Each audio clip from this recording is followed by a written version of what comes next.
La Bible du semeur. Proverbes chapitre 6. Les promesses impossibles.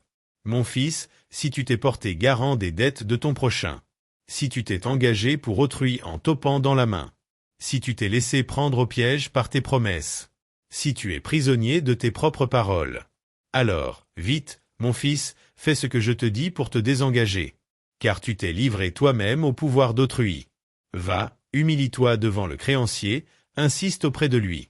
N'accorde ni sommeil à tes yeux, ni assoupissement à tes paupières. Dégage-toi comme la gazelle du piège tendu, comme l'oiseau du filet de l'oiseleur. Le paresseux. Toi qui es paresseux, va donc voir la fourmi. Observe son comportement et tu apprendras la sagesse. Elle n'a ni commandant, ni contremator, ni chef.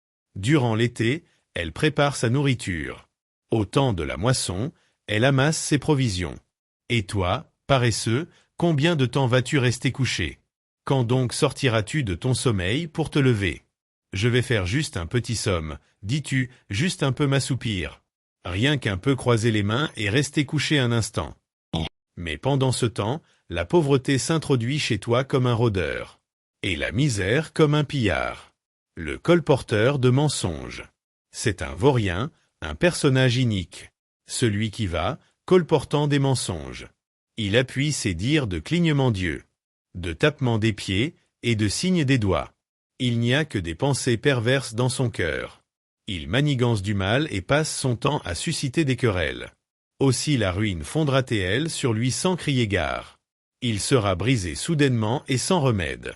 Ce que l'Éternel déteste. Il y a 6 choses que l'Éternel déteste, et même 7 qui lui sont en horreur. Les yeux qui regardent les autres de haut, la langue qui répand des mensonges, les mains qui font couler le sang des innocents, le cœur qui médite des projets coupables, les pieds qui se hâtent de courir vers le mal, le faux témoin qui dit des mensonges, et l'homme qui sème la discorde entre des frères. Comment fuir l'immoralité? Mon fils, reste attaché aux préceptes de ton père, et ne rejette pas l'enseignement de ta mère. Tiens-les constamment sur ton cœur. Attache-les comme un collier à ton cou. Ils te guideront quand tu voyageras. Ils veilleront sur toi durant ton sommeil, et s'entretiendront avec toi à ton réveil. Car le précepte est une lampe, et l'enseignement une lumière. Les avertissements et les reproches sont le chemin vers la vie. Ils te préserveront de la femme immorale, et te garderont de te laisser séduire par les paroles enjôleuses d'une inconnue. Ne la convoite pas dans ton cœur à cause de sa beauté. Ne te laisse pas séduire par ses éillades. Car, à cause d'une prostituée, on peut être réduit à un morceau de pain. Et la femme adultère met en péril une vie précieuse. Peut-on mettre du feu dans sa poche, sans que les vêtements s'enflamment? Peut-on marcher sur des braises sans se brûler les pieds? De même, celui qui court après la femme de son prochain ne demeurera pas indemne. S'il la touche, il ne saurait rester impuni. On ne méprise pas celui qui a volé, pour assouvir sa faim parce qu'il n'avait rien à manger. Pourtant s'il est découvert, il devra restituer 7 fois plus, et il donnera tout ce qu'il a dans sa maison. Mais celui qui commet un adultère avec une femme est dépourvu de sens. Agir ainsi, c'est se détruire soi-même. Celui qui fait cela ne récoltera que souffrance et déshonneur. Sa honte ne s'effacera jamais, car la jalousie met le mari en fureur. Il sera sans pitié au jour de la vengeance.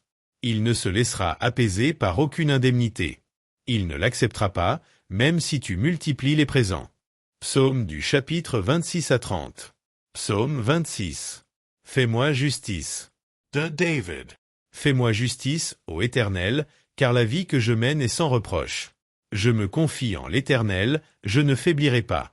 Sonde-moi, Éternel, éprouve-moi, et examine mon cœur et mes pensées. Je garde ton amour présent à mon esprit, et je conduis ma vie selon ta vérité. Je ne vais pas m'asseoir avec les hommes fourbes. Je ne fréquente pas les hypocrites.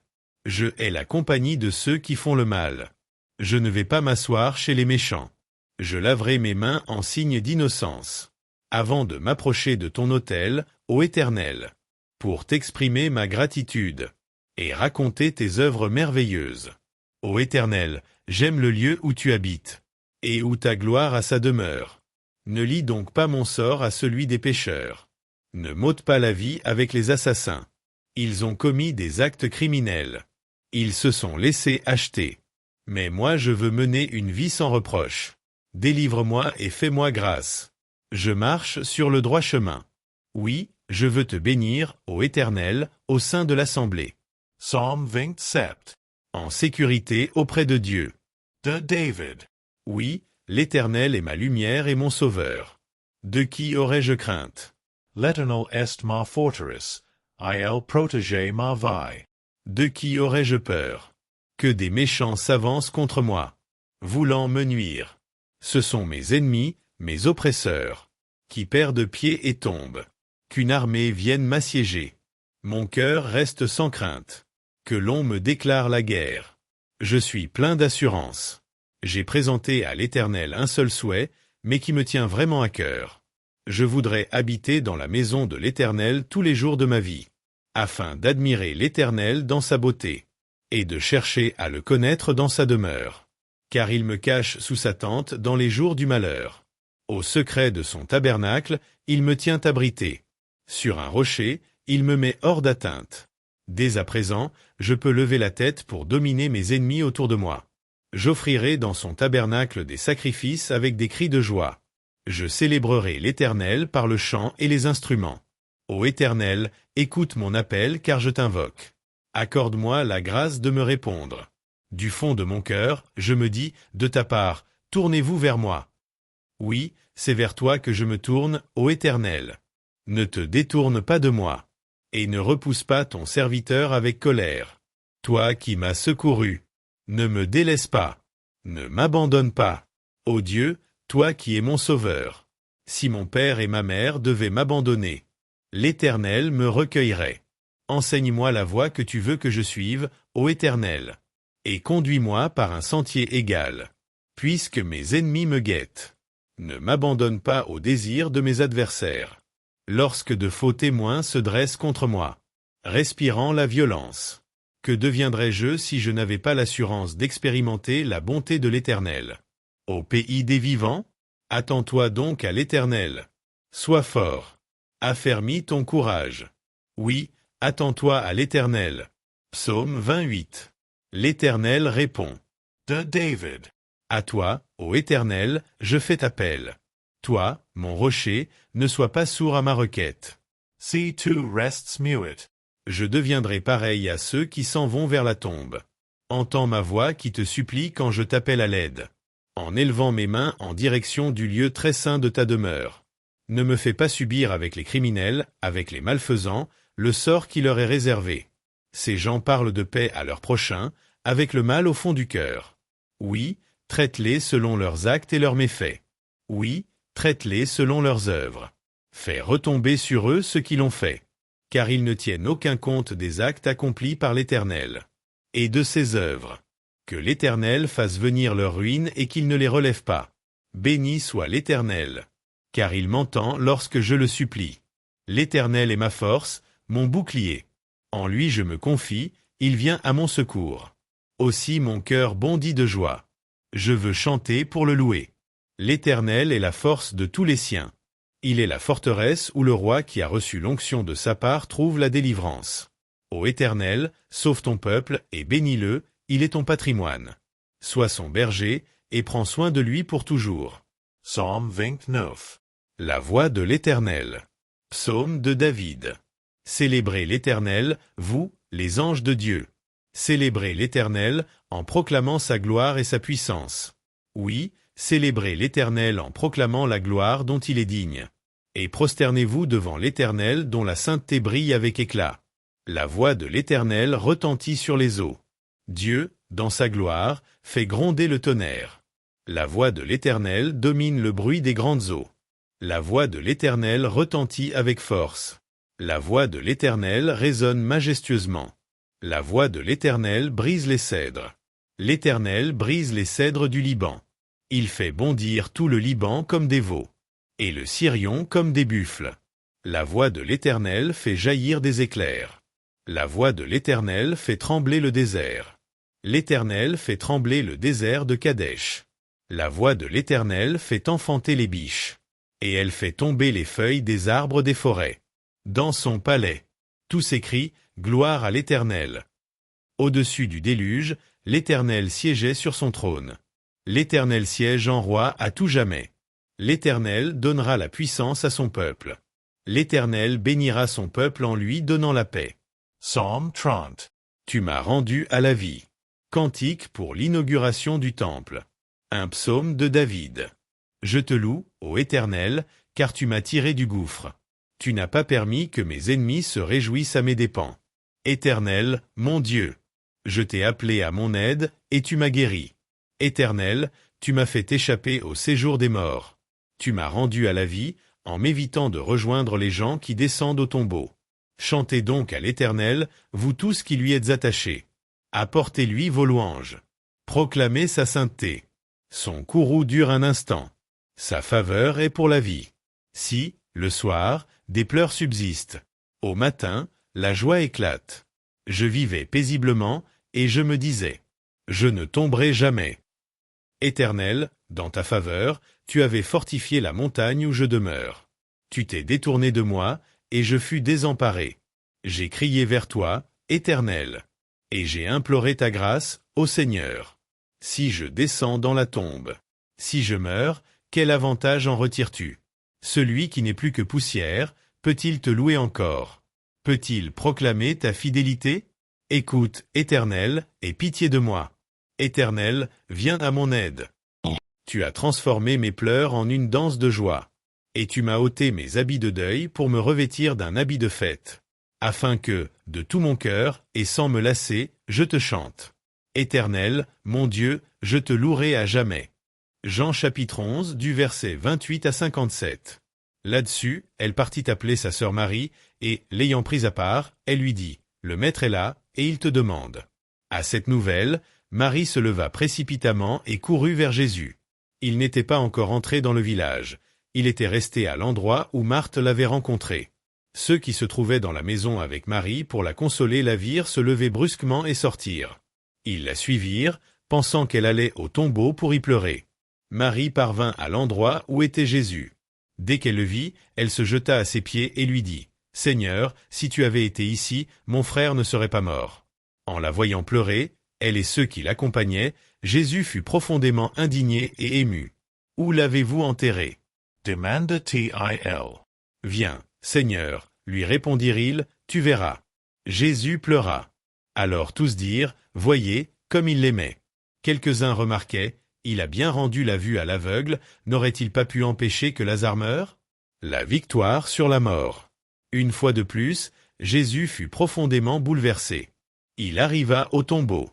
C'était une grotte dont l'entrée était fermée par une pierre. « Enlevez la pierre, » dit Jésus. Marthe, la sœur du mort, dit alors, « Seigneur, il doit déjà sentir. Cela fait 4 jours qu'il est là. » Jésus lui répondit, « Ne t'ai-je pas dit, si tu crois, tu verras la gloire de Dieu ?» On ôta donc la pierre. Alors Jésus, tournant son regard vers le ciel, dit, « Père, tu as exaucé ma prière et je t'en remercie. Pour moi, je sais que tu m'exauces toujours, mais si je parle ainsi, c'est pour que tous ceux qui m'entourent croient que c'est toi qui m'as envoyé. » Cela dit, il cria d'une voix forte, « Lazare, sors de là !» Et voici que le mort sortit du tombeau. Il avait les pieds et les mains entourés de bandes de lin, le visage recouvert d'un linge.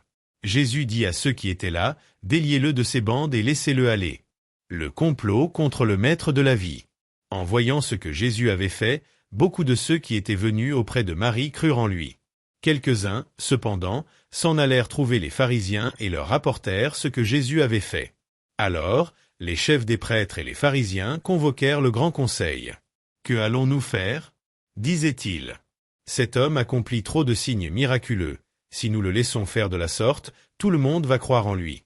Alors les Romains viendront et détruiront notre temple et notre peuple. » L'un d'eux, qui s'appelait Caïphe et qui était grand prêtre cette année-là, prit la parole. « Vous n'y entendez rien, leur dit-il. Vous ne voyez pas qu'il est de votre intérêt qu'un seul homme meure pour que le peuple ne disparaisse pas tout entier. Or ce qu'il disait là ne venait pas de lui, mais il était grand prêtre cette année-là, et c'est en cette qualité qu'il prophétisa qu'il fallait que Jésus meure pour son peuple. Et ce n'était pas seulement pour son peuple qu'il devait mourir, c'était aussi pour rassembler tous les enfants de Dieu dispersés à travers le monde et les réunir en un seul peuple. C'est ce jour-là qu'ils prirent la décision de faire mourir Jésus.